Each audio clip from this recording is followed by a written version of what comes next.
Lane Kiffin is acting like Ole Miss is a title contender, despite what he says.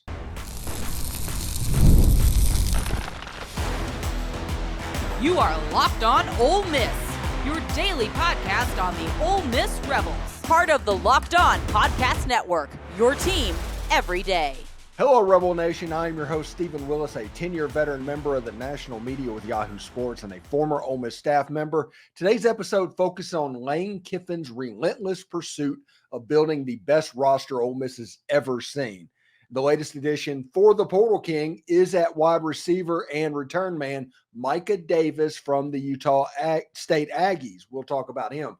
Kiffin's strategy is clear. He's constructing his roster for a potential 16-game season, enhancing every level of the wide receiver room to support Jaxson Dart, plus securing a second punt returner ensures that Ole Miss will not face a situation similar to last year when Jordan Watkins got injured. This is the Locked On Ole Miss podcast, your daily podcast on the Ole Miss Rebels, part of the Locked On Podcast Network, your team every day. We're free and available in all the podcast apps and on YouTube. Thanks for making Locked On Ole Miss your first listen every day, and a special hello to the everydayers who make this show what it is. Also, and don't forget to find a second listen on the network. Chris Gordy at Locked On SEC or even Corey Burton at Locked On Vandy. They provide other perspectives on college football, SEC, and Ole Miss even. So check it out. Everybody knows how I feel about perspectives. Today's episode is brought to you by FanDuel. Make every moment more. As playoffs wind down, these sports stop sporting the way we want them to. But this summer, FanDuel is hooking up all customers with a boost or a bonus daily. That's right. There's something for everyone every day, all summer long. Visit FanDuel.com to get started. So Lane Kiffin is acting like a coach that thinks his team is a title contender. And what I mean by that is he isn't doing an emergency type situation. He is trying to build his roster up in specific areas that could be winning type areas for Ole Miss over the 2024 season. The games that are going to be tight, the games that are going to be close, Lane Kiffin is using his ability to build rosters and the way he's going about it to try and address micro issues. And one way that he did that, the Portal King that we like to call him, he got a commitment from Micah Davis. He is a wide receiver out of Utah State. He is a good wide receiver. You know, this is from Brad Logan. Utah State transfer, wide receiver, kick returner Micah Davis is an Ole Miss Rebel. He's expected to play a major role on special teams per a source. But it's not just special teams. If you look at him as a wide receiver, last season he had 36 catches, 624 yards, and 6 touchdowns. That's nearly, I think, 18 yards per reception, something like that, near that. That's about that. 6 touchdowns. But he was also a pretty consistent punt returner. I think he had 27 or 28 punt returns over the course of the football season, averaging about 10 yards per return. He's a good wide receiver. He is quicker than he is fast. You'll see people talking about him being a burner. I do not think he's a burner, but inside the first 10 to 15 yards, he has a very quick twitch ability to do that. In that sense, he is perfect to be a punt returner. And when I talk about Lane Kiffin acting like somebody that thinks he's a contender, he is thinking about these little areas and little ways that he can get hidden yardage and win games. And one of the ways he can do that is punt return. A year ago, when Jordan Watkins broke his hand, last year, this is what he did. He was on pace to have a really good season, but before the Auburn game, he broke his hand. Now, Ole Miss put Dayton Wade back there to return kicks and punts against Auburn that night. Dayton Wade struggled. Dayton Wade's a great wide receiver, but he struggled in that role. And Jordan Watkins was forced to basically brace it up and return and catch punts from the Auburn game until the end of the season, essentially. It's a situation to where you can count on him to catch the ball. Lane Kiffin sees the hidden yardage of what a good punt returner can bring and said, we do not need to find ourselves in that situation like we were in a year ago. Yes, Ole Miss won 11 games, but this is a season that Ole Miss is trying to win a title.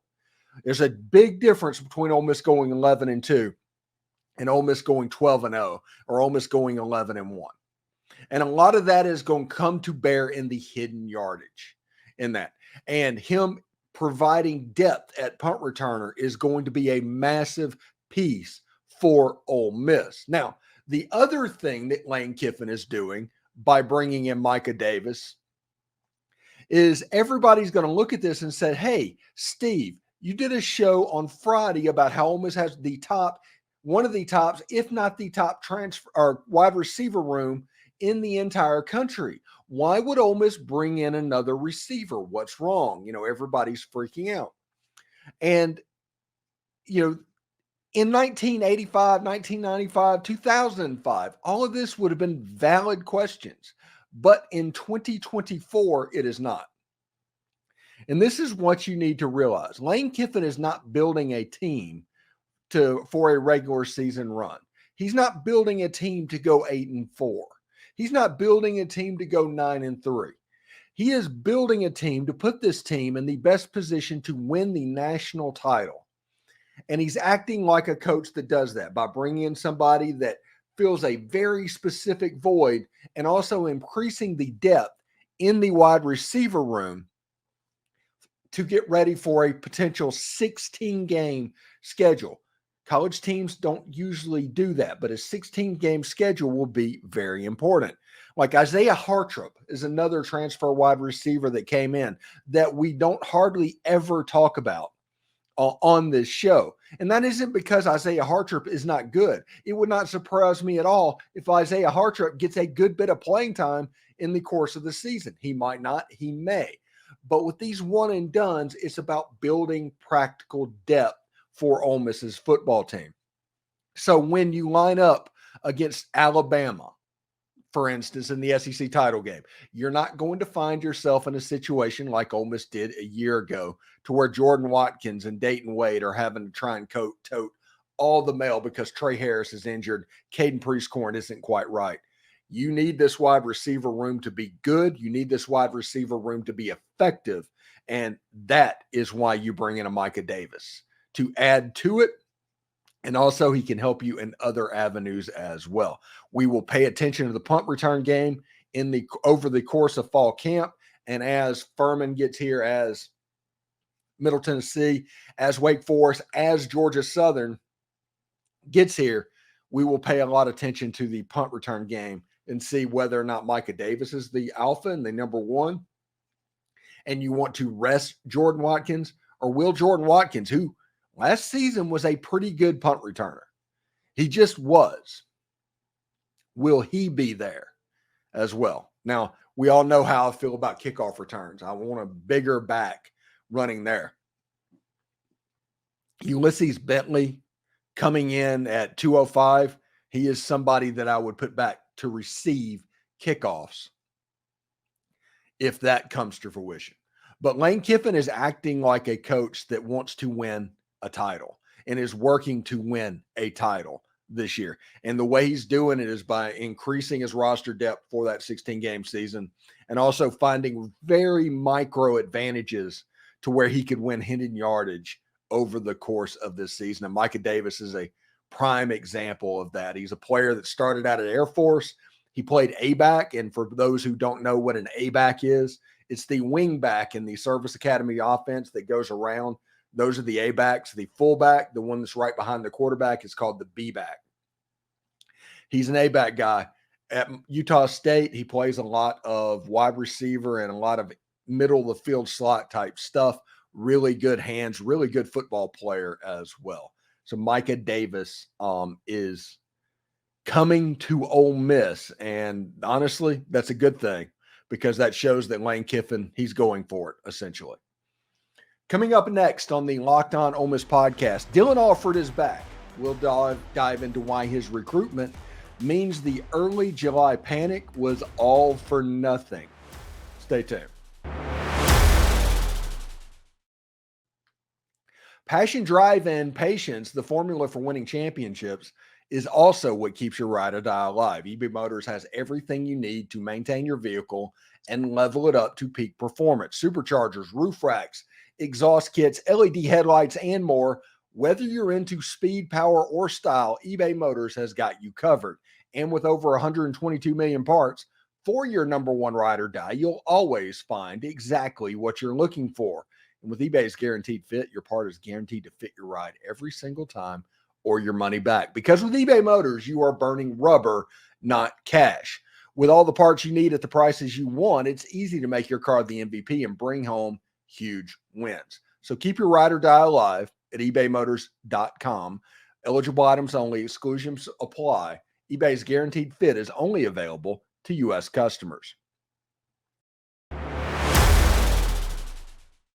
Thank you for making Locked On Ole Miss your first listen of the day. For your second listen, enjoy Locked On College Football Podcast. Spencer McLaughlin gets you ready for an exciting season on the gridiron with discussion on the upcoming season and the ever-changing landscape of college athletics, including conference realignment, the transfer portal, NIL, new college football, expanded playoffs, and more. Locked On College Football is available on YouTube and wherever you get your podcasts, part of the Locked On Podcast Network, your team every day. They also have a 24/7 stream at the Locked On College Football channel that you can kind of see yours truly. So Dillon Alfred has recommitted to Ole Miss, and we kind of hinted at this for the last couple of weeks. It's a situation to where Dillon Alfred, who said, he decommitted, he visited Clemson. He said when he was at Clemson, all he was doing was thinking about Ole Miss. He ended up committing to Ole Miss. So basically all the panic that everybody had at the beginning of July, it's all for naught. It was all meaningless. Whenever you look at Corey Amos and Dillon Alfred, when they decommitted, the sky was falling. When they recommitted, all of a sudden the joy isn't exactly there. It's weird how all of that is one-sided. And I do want to say this, and I think this is important. In high school recruiting, I don't care if you sign every single 5-star that's available. I don't care if you lose every single 5-star is available.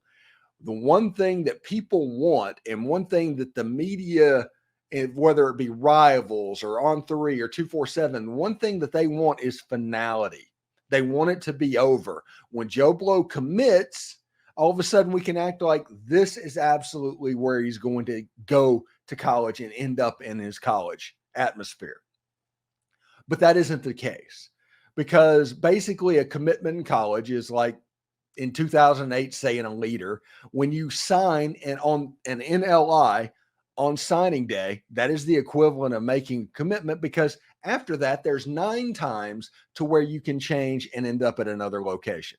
It's never over. There is no finality. So this is what I do. I celebrate who wants to go to Ole Miss and who says they want to go to Ole Miss, because that's the important thing, especially at the high school level.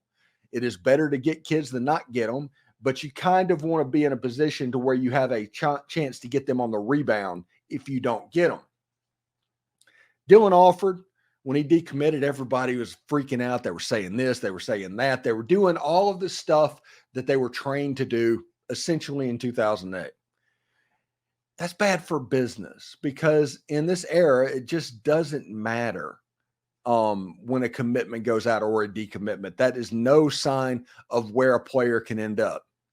You look at Malik Heath. Malik Heath went to Mississippi State, decided at the end he did not want to play in that offense, decided to transfer to Ole Miss. Willy-nilly, randomly. He was a 4 or 5-star player in high school. He was a good wide receiver. I think he was maybe from Callaway or something like that. But he was real. The point is, he was really good. And he decided to transfer to Ole Miss, became a piece on the Ole Miss offense, ended up going to the Green Bay Packers, and voila, the rest is history.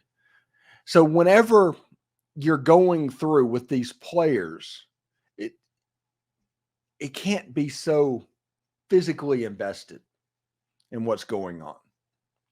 It can move around. You have to be fluid and being able to adapt. Do you want to win? Yes. You absolutely do. But when you do win, it's going to be for a certain different set of reasons. And now that the transfer portal and NIL happens, you have a situation to where you can cover the games a little bit differently and honestly a little bit more poignantly. at these players because they are getting paid. They are in this mercenary era of college football. But we will see. Dillon Alfred's a good wide receiver. It's the same thing I said a couple of months ago. He's down in Saraland around Mobile, Alabama. He's from Goshen, which is on the Mississippi Gulf Coast. He trains with Mike Espy. Mike Espy has come on my show talking about Dillon and setting everything up. This is a good player that he said has it. I don't know exactly what it is going to be, but he says he has it. And we'll see whenever Ole Miss is going through 2025 and beyond. Because we'll talk about practice, because Ole Miss put on shoulder pads for the first time Saturday. And other than a still picture of Aiden Williams making an absolutely unbelievable catch, or a bomb from Jaxson Dart, who looks pretty good on his ACL, throwing it downfield to Trey Harris, there wasn't a lot of information that came out of Saturday's practice, and that's fine. We'll tell you how next week is going to line up and what we have planned then. But Dillon Alfred committing to Ole Miss is kind of a big deal. I'm glad that he circled back around and he found that, because Dillon Alfred was the guy I was so surprised when he decommitted. I would have, if you told me everybody on the roster is like, who's the one least likely to decommit? Dillon Alfred would have been the guy for me, just because of everything I've heard behind the scenes. Heck, I think family members of him are members and subscribers on my site. All of that. I think his younger brother is also somebody that follows as well. So I was surprised when he decommitted. Now, there were some rumors that he had to be decommitted to get a visit to Clemson, because Clemson has archaic rules, which, by the way, let me just say this real quick. In the history of the world, the one that has restrictive visiting rules, countries, whatever, you want to keep people from getting out if they're committed to you, or you have to be uncommitted to come visit them. It's no different than what went on in East and West Germany 40 years ago. Restricting movement of people is a sign of weakness, always. It is because you need to do it to try and force people and force their hand to stick with you. It rarely works out. And I think that once this quarterback, I do think Cade Klubnik is a pretty good quarterback, leaves Clemson, Clemson's going to start struggling and slowly start coming back down to where they're 7-5, 8-4 team. Because restricting movement and trying to be like King Canute, if you are familiar with your medieval Anglo-Saxon legends of him going out trying to hold back the tides, him claiming that, he could hold back the tides and keep the water from coming in or going out. That is what Dabo's work in the transfer portal and in visits and all of this stuff, it reminds me of. It's kind of crazy and honestly not a great look. Get ready, Ole Miss fans. The Rebels are putting on the shoulder pads this Saturday, or they put on the shoulder pads this Saturday. That means some exciting content is coming your way this week on a Locked On Ole Miss. So don't miss out. We'll see how it goes. I love sports. I love them so much. I never want them to stop. But as the playoffs wind down, we get fewer and fewer games, and these sports just aren't sportsing the way we want them to. But FanDuel lets me keep the sports going whenever I want. All I have to do is open the app and dream up bets anytime I am in the mood. Maybe I want to bet on Ole Miss to hit their over of 10 wins this season, or Jaxson Dart at plus 1,500 to win the Heisman Trophy, or Ole Miss at 1,500 to win the national title. This summer, FanDuel is hooking up all customers with a booster or bonus daily to wager on things like that. That's right. There's something for everyone every day, all summer long. So head on over to FanDuel.com and start making the most out of your summer. FanDuel, it's an official sports betting partner of Major League Baseball. So Ole Miss practiced on Saturday and put on shoulder pads, and nobody really knows that much. They've all heard whispers, anything. But as far as looking at it, it was a catch picture of Aiden Williams, and they put the video up there because Aiden Williams made a spectacular one-handed Trey Harris level catch in practice. And then you have the video of Jaxson Dart throwing a bomb to Trey Harris as well. That was the two takeaways that really happened on Saturday. You don't really know what happened, but you have those going for you. Jaxson Dart, he's going to be the dude. He's going to be fine. I'm sure they're going to put him essentially in bubble wrap for the foreseeable future, but should be really, really interesting type stuff. The running back position has my attention. Zach Mareth, he is going to be doing the practice report tonight. Tomorrow will be David Eckert. Thursday will be Michael Katz. And Friday will be John Macon Gillespie handling the practice reports. If there's an open scrimmage, we're going to get Dalen Flowers, if he is in town, to go to the game. The point is, Locked On Ole Miss podcast kind of has you covered perspective-wise. So all of these people will tell you what they're seeing in the football practices. We're also going to have Bill Flowers this week. We love it when Bill comes on the show. And starting next week, we're going to try and set up, it's either next week or the week after, John Forcade starting to come on talking about Ole Miss football as well. It's really cool. The pads are now on. It can be real.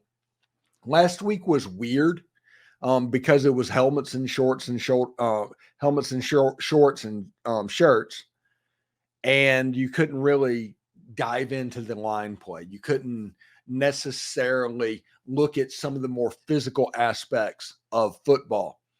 Well, starting this past Saturday that just happened, it's going to be that way for the rest of the time. So we'll be able to tell exactly how that looks, what stands out. Whenever the pads go on, is Juice Wells just as effective looking as you tried to anticipate going into these practices? Is Aiden Williams in line for more playing time? Obviously, Trey Harris is going to be the dude. Obviously, Jordan Watkins is going to be the dude. Is Ole Miss going to play 7, 8 wide receivers this season? We talked about it. Micah Davis, the transfer from Utah State. We talked about him in the first segment and what that means. Was it Isaiah Hartrip? I'm going to have to get ready with his name. He's somebody that could pop up as well. I mean, it's going to be an interesting type situation for Ole Miss football. And with fall practice continuing Monday, and the way it works is Monday and Tuesday, they're off Wednesday. They are Thursday and Friday. And then Saturday is like a no media access, but I'm thinking eventually they're going to do some sort of an open scrimmage as well. So whenever you look at all the wide receivers that Ole Miss has brought in, just changing the subject, it takes me back to Jordan Rodgers saying that more empty personnel is going to be put into the game plan. And the number of wide receivers makes you think that's possible because there's different body types, different receivers, different style receivers as well for Ole Miss. And kind of looking forward to seeing how this is going to look, honestly. We will find out. Like I said, today I talked to Zach Mareth. He's going to give today's practice report. Tomorrow, David Eckert. Thursday, Michael Katz. Friday, John Macon Gillespie. Next week, we will start live shows. We have Brad Logan. He's going to join us for our Tuesday night live show as we get going. So we are working towards regular season. And once the regular season happens for new people, Monday will be the What We Learned episode, to where we talk about the weekend one last time. Tuesday will be the introduction to the next opponent, which will be the Keys to episode. Wednesday is what I'm trying to figure out, is going back and forth. It's the What to Watch For episode. Thursday is where we do our crossovers. If there is a crossover, it'll be on that Thursday. And Friday is going to be the Why Ole Miss Wins episode. It's not a prediction of the game. If Ole Miss wins the game, this is why. That is the reason we do that. And then we'll have a pregame and a postgame show on Saturday, and should be really, really interesting stuff. I am pretty fired up about what it could be for Ole Miss this year and for Locked On Ole Miss. As well as that Gambit says, like, woo-wee, I'm about to make a name for myself. Whenever that happens, we're thinking about this football season. I like that. And I like what this could be. Thank you for making the Locked On Ole Miss podcast your go-to source for Ole Miss sports. We pride ourselves on offering the most comprehensive perspectives, which is why we're the number one podcast. Your support means the world to us. For your second listen of the day, check out Locked On College Football Podcast with Spencer McLaughlin. He'll get you hyped up for an exciting season with in-depth discussions on upcoming games and the ever-evolving landscape of college athletics, from conference realignment to the portal to the NIL to the new conference college football playoffs. Spencer covers it all. You also can find Locked On College Football on YouTube or wherever you get your podcasts. It's all part of the Locked On Podcast Network, your team every day. Also, exciting news. You can become a Locked On Ole Miss Insider. It is the best and easiest way to stay updated on all things Ole Miss sports without being locked into a message board that is filled with trolls. Enjoy a 14-day free trial and experience the future of college sports coverage. We're adding new perks as we grow, so don't miss out. The link is down in the description. And for those of you watching us on YouTube, we're going to send you to Locked On College today, right now. Anyway, hotty toddy, everyone.